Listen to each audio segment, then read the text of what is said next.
Hello guys, જય માતાજી, good morning, welcome to my new blog. કેમ છો બધા મજામાં? અત્યારના વાગી ગયા આજે કામ બધું થઈ ગયું, પણ દૂધ ગરમ કરવાનું ભૂલાઈ ગયું હતું. યાદ આવ્યું હતું કે પેલા દૂધ ગરમ કરી નાખી. દૂધ ગરમ થઈ ગયું. બે બહેનોના નાસ્તા પતી ગયા છે. એક તૈયાર થઈ ગઈ છે, એકને તૈયાર થવાનું બાકી છે. દૂધ ગરમ કરી પછી રસોઈ વિચારીશ શું કરવી, કે આજે થોડું લેટ થઈ ગયું છે. કાલે તમને કીધું હતું કામ હતું એવી રીતના બધા કે ભાઈ સ્ક્રૂને બધું ફિટ કર્યું તો આખું ધૂળ થઈ ગયું હતું, તો બધું સાફ કરવામાં આજે થોડું લેટ થઈ ગયું. કબાટનો કાચ તૂટી ગયો તો કબાટને કાચ નાખ્યો ને એવું બધું થોડું બાનું કામ હતું. કાલાની રજા હતી એ બધું કામ પતાવ્યું. એ તો કામ કરી છૂટા થઈ ગયા પછી વાહે ચીક વિખરાઈ ગયું, બધું ભરાઈ ગયું, એ સાફ કરવાનું આપણે રહી. એટલે બધું ધૂળ જમા હતું, એટલે એ બધું સાફ કરતા હતા તો 11 વાગી ગયા. તો દૂધે ભૂલાઈ ગયું ગરમ કરવાનું. રસોડામાં આવ્યા ત્યારે ખાવા પડી ગયા, દૂધ તો બાકી છે. ગરમ કરી લઈ પછી રસોઈ કરી જોઈએ તમને કે આજે રસોઈમાં શું કરશું, હજી કંઈ વિચાર્યું નથી. કંઈ નહીં. હલો ગાઈસ, અત્યારના વાગી ગયા છે 11:30. કામ કરીને લાગી ગઈ છે થોડી ભૂખ, રસોઈને થોડું લેટ છે. તો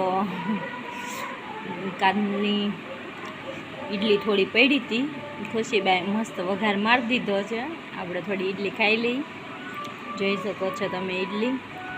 ખુશીબાએ ફર્સ્ટ ટાઈમ ઈડલીનો વઘાર માર્યો છે. જોઈ સ્વાદમાં કેવી લાગે છે. દેખાવમાં કેવી લાગે છે? દેખાવમાં તો સારી છે, પછી ટેસ્ટ કરવી ત્યારે ખબર. હા, હવે ટેસ્ટિંગમાં ખબર પડે. દેખાવમાં ભલે ને સારી હોય એમ. કાંઈ નહીં, ચલો ઈડલી ખાઈ લઈ. પછી રસોઈનું વિચાર્યું, પહેલાં પેટ પૂજા કરી લઈ. ખુશીબા જે બનાવે છે શાક.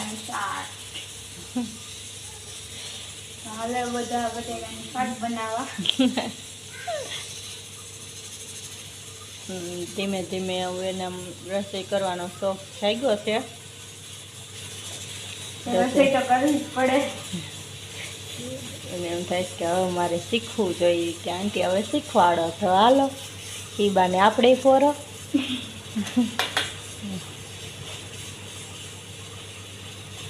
કાંઈની શાક બનાવી લે, પછી જોઈએ કેવું બને છે, પછી કઈ. તમે જોઈ શકો છો ખુશીબાઈએ શાક બનાવી નાખ્યું છે. ખીચડી થઈ ગઈ છે. હવે આપણે રોટલી કરવાની રહી. અને દક્ષ આંટી જાય છે દૂધ લેવા. જાનુ માસી આવી ગયા. એકતા દીદી અહીંયા બેઠા છે. આંટી આવી રહ્યા. અત્યારે અમે મહિલા મંડળ જાય છે દૂધ લેવા. તો દીકી જો ગાડી કરતી આવી. તો બહેણીની ગાડી કરતી આવી આવે છે. તો હાલો બધાય દૂધ લેવા. તો હવે મળી થોડી વાર પછી. અત્યારે અમે આવી ગયા છીએ ભૂરખિયા હનુમાન દાદાના મંદિરે. તો તમને દર્શન કરાવી દઈએ.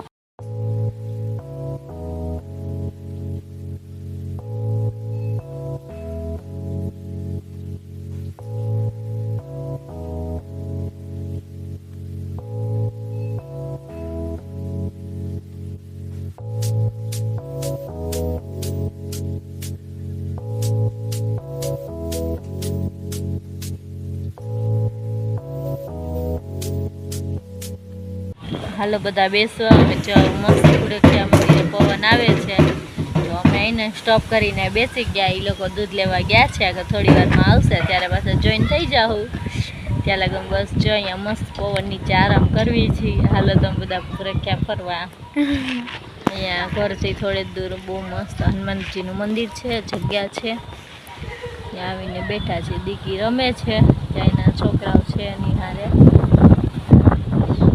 તો અમારા ઘરથી બસ 5 મિનિટનો જ રસ્તો છે. 5 મિનિટ નહીં ભાઈ, 2 મિનિટનો તો માંડ હશે. છોકરા તો અહીંયા સાથે રમતી હતી. અત્યારે અહીંયા આવી ગઈ છે બધાયના રમકડા લઈને. તો એ ફિલહાલ બાપુને ફોન કરે છે. એકતા દીદી અહીંયા ઊભા છે.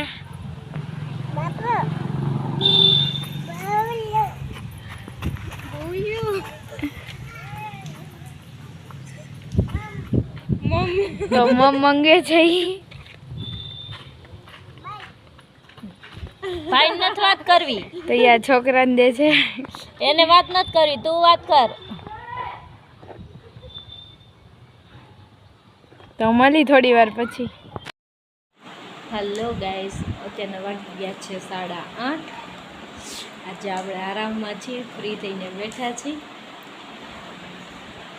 રસોઈ આજે નથી કરવાની, રેડીમેડ તૈયાર આવવાનું છે. આજે છે પાઉંભાજીનો પ્રોગ્રામ. રસોઈમાં રજા છે તો ફ્રી થઈને બેઠા છીએ. આગળ ભાજી આવે, થોડી વારમાં જમી લઈએ. દીકી આરામમાં છે. આજે બહુ રમાઈ ગયું એને, તો અત્યારમાં એ સૂઈ ગઈ છે. અત્યારે વાગી રહ્યા છે 8:45. તો આંટીએ કાઢી લીધી છે ભાજી. પાઉંભાજી ખાવા તાયરિયા કાકા, કેવું લાગે છે કાકા ખર્ચો કરી? મજા જ આવે ને, એમાં ખર્ચા ન હોય. તો હવે તમને બતાવી દઈ ભાજી, પાઉં, પરોઠા. હું કહે છે કે તમે જે બનાવો છો, જે કહો છો એ બતાવતા નથી, તો પાઉંભાજી બતાવી દો. હા, આવી રહી ભાજી, પાઉં, પરોઠા અને સલાડ. ન્યારિયા આંટી છાસ ઠંડી ઠંડી. તો આવી રહી ઠંડી ઠંડી છાઈશ. તો હવે જમીન મળી તમને. અત્યારના વાગી રહ્યા છે 11:05. હું અને દીકીને બધે ખાઈ રહ્યા છીએ કેન્ડી. હાલો બધા કેન્ડી ખાવા. કેન્ડી બતાવી દે, હાય કહી દે. હાય હાય જી કે તો હાય કે તો બધી ના હોય.